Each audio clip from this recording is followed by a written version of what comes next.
Assalamualaikum warahmatullahi wabarakatuh. Hai teman-teman semua yang ada di rumah, apa kabarnya hari ini? Alhamdulillah, luar biasa, Allahu Akbar.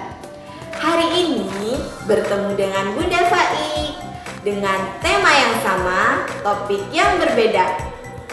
Apa sih topik kita hari ini? Sebelumnya kita membaca basmalah dulu. Bismillahirrahmanirrahim. Tema kita kali ini adalah lingkunganku. Subtemanya sekitarku. Topiknya pos polisi. Sebelum kita ke materi, yuk kita nyanyi dulu untuk Bapak Polisi. Ada Bapak Polisi, alangkah gagahnya, stop kanan dan kiri, mobil dan motor. Aku harus tahu aturan polisi, jalan hati-hati di sebelah kiri, jalan hati-hati di sebelah kiri. Nah, itu tadi adalah lagu Bapak Polisi yang gagah, yang bertugas stop mobil dan stop motor. Tapi bukan itu saja. Topik kita kan pos polisi. Siapa yang mau tahu pos polisi itu apa? Yuk, kalau mau tahu ikutin Bunda, kita ngobrol langsung sama Bapak Polisinya. Yuk. Hai teman-teman semua yang ada di rumah, apa kabarnya? Hari ini Bunda Faik berada di pos polisi Jalan Pendidikan bersama Bapak Polisi. Nah, yuk kita kenalan dengan Bapak Polisinya. Baik, nama saya Wahyu, Pak Wahyu ya biasa manggilnya. Baik, selamat datang di pos pendidikan. Iya Pak. Oke. Bapak Wahyu ini bertugas menjadi apa ya Pak? Saya polisi lalu lintas, Bunda ya. Polisi lalu lintas itu bagiannya seperti ini. Tugasnya apa? Mengatur lalu lintas, menolong orang kecelakaan supaya tidak terjadi kemacetan dan tabrakan. Nah, ya. Wah, Bapak Polisi hebat sekali mengatur lalu lintas yang ada di jalan dan menolong orang yang kecelakaan, dan masih banyak lagi tugas Bapak Polisi. Nah, sekarang teman-teman kita lihat-lihat yuk dalamnya pos polisi. Yuk. Boleh dikenalin Pak? Ayo, ini pos polisi pendidikan ya. Jadi ruangannya ya cukup lah ya di dalamnya. Semoga polisinya selalu sehat ya, walaupun ruangannya kecil dan mungkin tidak lengkap atau seperti apa. Namun demikian bukan menjadi penghalang bagi kami dari kepolisian untuk memberikan pelayanan yang baik kepada masyarakat. Nah, terima kasih Pak. Kalau gitu kita lanjut ke ini Pak, saya mau tanya. Oh, boleh. Ini apa ya Pak ya? Oke, Nih, boleh. teman-teman coba lihat. Telepon ya? Bukan. Apa ya Pak itu? Ini namanya HT ya, HT atau helm tegal atau apa. Ini adalah alat komunikasi dari kepolisian untuk memberikan informasi ataupun meminta bantuan ataupun apa kepada teman-teman polisi yang lain. Ya, ini jarak jangkaunya jauh ya adik-adik. Ini seperti pengganti telepon tapi tidak menggunakan pulsa ya. Oh gitu. Gitu. Jadi kalau seandainya ada kemacetan nih di jalan Simpang 3 Telkom, tinggal kontak saja Simpang 3 Telkom. Di sana ada kemacetan, nanti polisi ada yang sudah ada di sana gitu. Jadi ini yang punya cuma Bapak Polisi aja ya Pak? Iya, mungkin di perusahaan ada ya. Namun demikian ini jalur yang dipakai khusus untuk Pak Polisi saja. Gitu. Tuh, Bapak Polisi punya alat khusus untuk berkomunikasi dengan polisi yang lainnya. Tidak hanya menggunakan HP saja. Nah, kemudian di sini ada apa lagi, Pak? Di sini ada hand sanitizer, ya. Di tengah wabah COVID-19, Pak Polisi juga memerangi penularan virus COVID-19. Jadi Pak Polisinya pada saat bertugas itu wajib menggunakan hand sanitizer dan juga masker ya. Kita perangi COVID-19, mudah-mudahan kita tetap sehat, tidak tertular penularan virus COVID-19. Oke. Nah, teman-teman, itu tadi adalah Bapak Polisi kita yang siap untuk memerangi COVID-19. Teman-teman di rumah juga jaga kesehatan ya. Jangan lupa setiap keluar memakai masker dan membawa hand sanitizer. Baik Pak, kita lanjut ke ruangan selanjutnya. Boleh, silakan. Siap. Ruangan yang selanjutnya apa ya isinya di dalam ya? Wah, penasaran. Penasaran iya. Ini dia yang di dalam. Iya, ini adalah ruangan untuk membuat surat menyurat ya. Kalau yang di depan tadi untuk petugas jaganya, untuk yang sini surat menyuratnya. Jadi Pak Polisi pada saat bertugas itu harus ada surat tugasnya. Nah, di sini ada pegawai yang khusus untuk membuat surat tugas. Misalnya ada kecelakaan di mana atau melaksanakan patroli kemana, ini akan membuat suratnya. Mau razia kemana, di sini sudah dibuat suratnya. Sehingga pada saat di lapangan, Pak Polisi sudah membawa suratnya untuk melaksanakan tugasnya. Oh, jadi tidak sembarangan ya Pak ya? Tidak sembarangan, kayak polisi tidur itu sembarangan ya. Tuh teman-teman, jadi kalau ada penilangan di jalanan itu Bapak Polisinya sudah mendapat surat tugas. Jadi teman-teman tidak boleh melawan ya. Dan di dalam sebelah sini, ini ruangan Bapak Kanit Patwal ya, Kanit Turjawali, Bapak Ibda Ilyas. Pak, saya mau tanya nih. Boleh. Apa sih gunanya pos polisi? Oh, guna dari pos polisi yang ada di Simpang Pendidikan, kenapa sih ditaruh di Simpang Pendidikan ini? Gunanya memberikan perlindungan, pengayoman, dan pelayanan kepada masyarakat dalam hal siapa tahu ada kemacetan, siapa tahu ada kecelakaan ya. Pak Polisinya ini sudah siap siaga 24 jam guna membantu masyarakat. Kalau ada yang tabrakan, Pak Polisinya langsung ke TKP untuk menolong orangnya, membawa ke rumah sakit, sampai juga mengatur lalu lintasnya gitu. Oh gitu.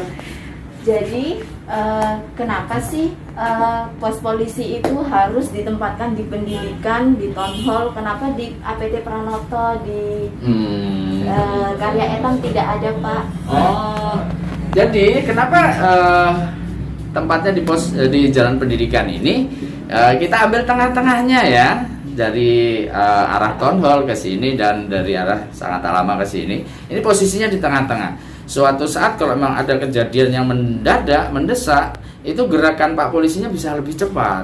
Bisa ke kanan langsung, ke kiri langsung gitu ya. Kenapa di APT Pranoto belum atau tidak dikasih? Di sana arus lalu lintasnya belum rame, kemudian posisinya agak kurang strategis gitu.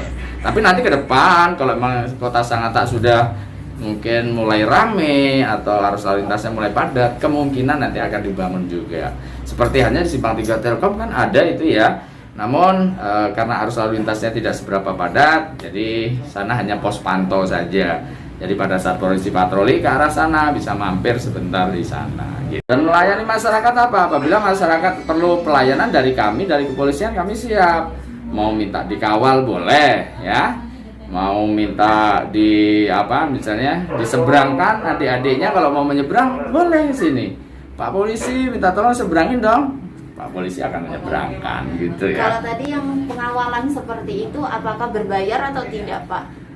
Selama ini kita tidak memasang tarif ya, mohon maaf dalam tanda kutip memasang tarif.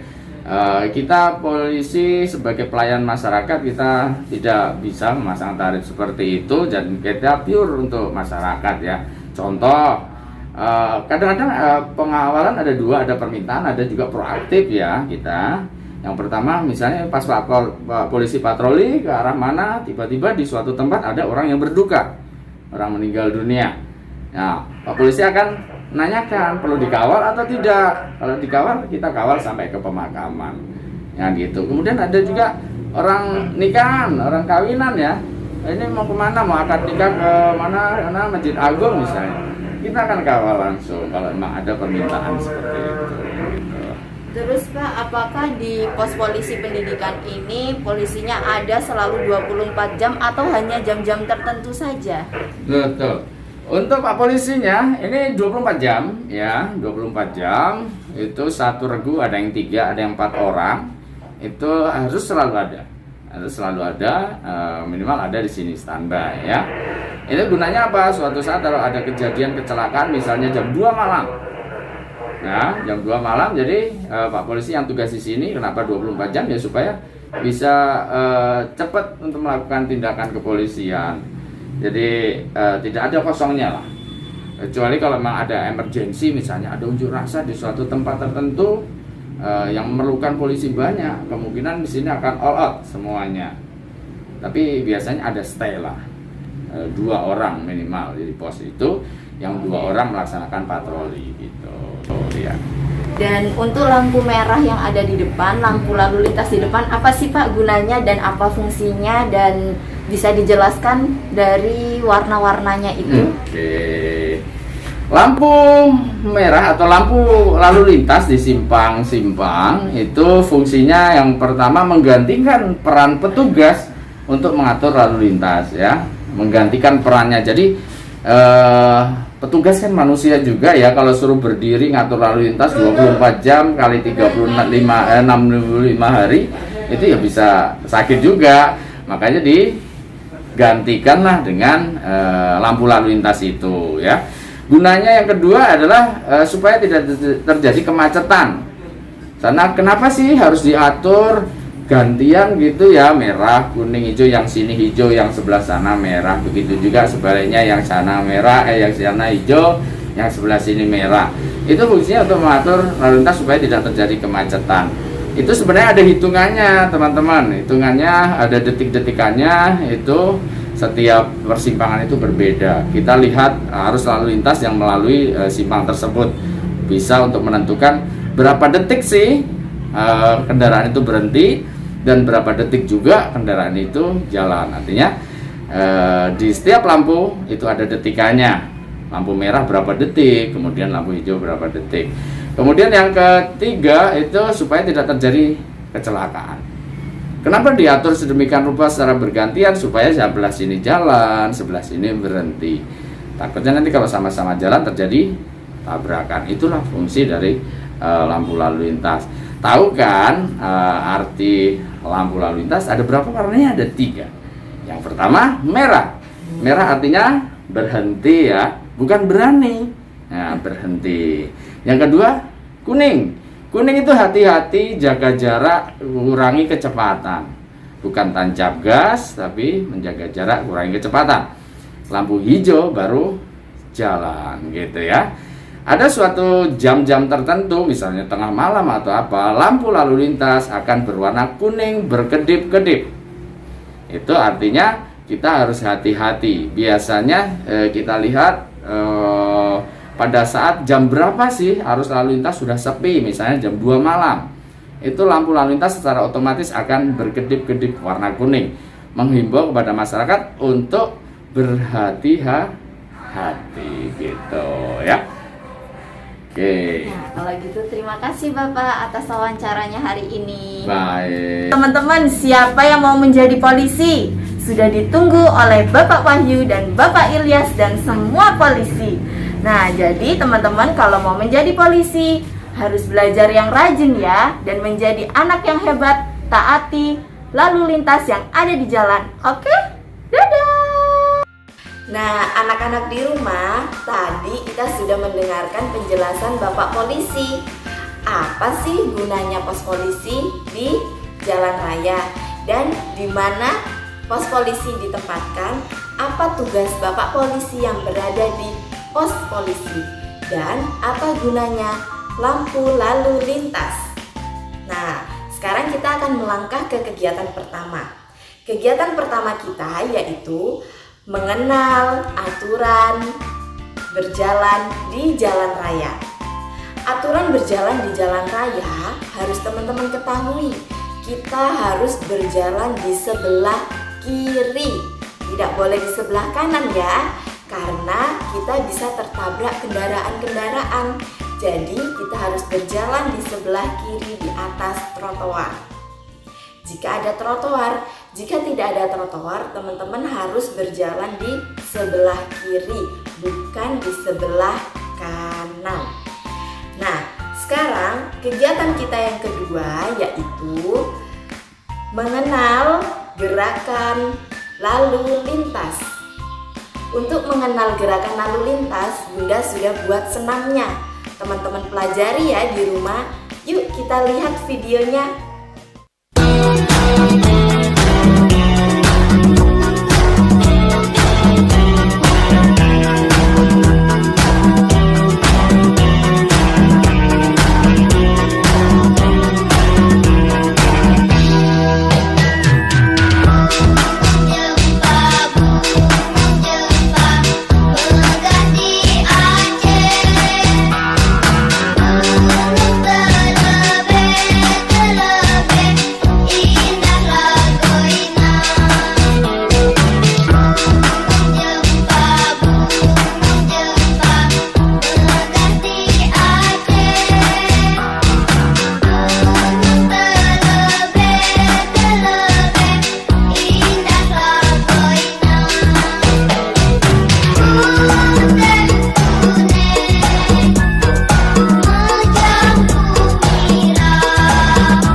Kegiatan kita yang ketiga yaitu menggambar zebra cross. teman-teman di rumah siapkan kertas putih dan arang. Nah, kemudian kita gambar zebra crossnya, garis-garis lurus seperti jalan. Kemudian kita tulis zebra cross menggunakan arang. Oke, seperti ini jadinya. Mudah sekali kan? Teman-teman kerjakan ya di rumah. Kegiatan kita yang keempat yaitu mengenal aturan jalan pada zebra cross. Teman-teman yang belum tahu zebra cross, nah ini ada di sebelah Bunda dan yang tadi sudah kita gambar. Nah, zebra cross itu ada di mana sih? Zebra cross itu biasanya berada di lampu lalu lintas, ada di depan sekolah-sekolah, di mana zebra cross digunakan untuk menyeberang para pejalan kaki. Kenapa diletakkan di depan sekolah? Karena banyak sekali anak-anak sekolah yang menyeberang jalan raya. Jadi dibuatkan zebra cross untuk menyeberang jalan kaki. Nah, teman-teman sudah tahu kan? Selanjutnya kegiatan kita yang kelima yaitu membuat lampu lalu lintas dan menyebutkan fungsinya. Lampu lalu lintas itu ada 3. Ada berwarna merah, kuning, hijau. Merah berhenti, kuning hati-hati, hijau jalan lagi. Untuk cara pembuatan lampu lalu lintas, teman-teman siapkan bahan-bahan yang ada di sebelah Bunda ya. Ada kertas origami, kemudian ada kardus bekas, ada lem, ada pulpen atau pensil, dan lain-lain. Yuk, sekarang kita lihat cara pembuatannya.